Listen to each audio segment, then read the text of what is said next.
my mom. And declare huge snub on Meg with Queen final letter wreck her cruelest plot at her funeral. Queen Elizabeth's two eldest children arrived at Balmoral Castle in time to be at her side before she died. Prince Charles, now King Charles III, and Princess Anne are believed to have made it to Balmoral Castle in Scotland to say goodbye to their mother. The siblings were already in Scotland, having carried out events in the country earlier in the week including the Braemar Royal Highland Gathering, which they attended together over the weekend. Charles' wife, Camilla, Duchess of Cornwall, was likely with her husband. Other members of the royal family rushed to Balmoral on Thursday after news broke that doctors were concerned for the Queen's health but likely did not arrive before she died. The Queen's grandson Prince William, third child Prince Andrew, fourth child Prince Edward and Edward's wife, Sophie, Countess of Wessex, arrived in Scotland later in the day by plane.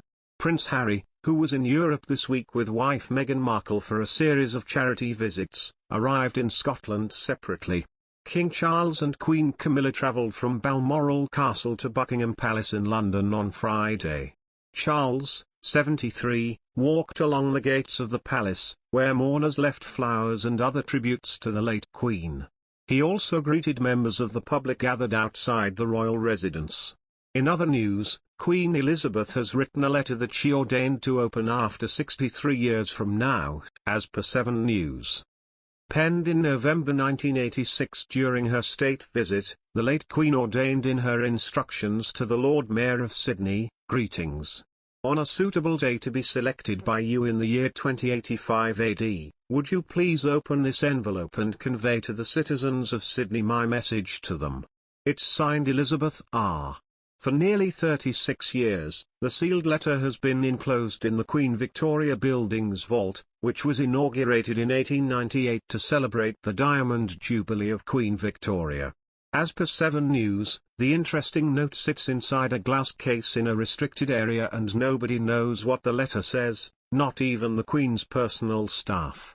Elizabeth, who became Queen in 1952, visited Australia 16 times, the first time just 2 years after she was crowned. She was only 27, and the first reigning monarch to visit Australia. It was estimated that about 1 million people turned out to see her in Sydney, the Australian news agency further added.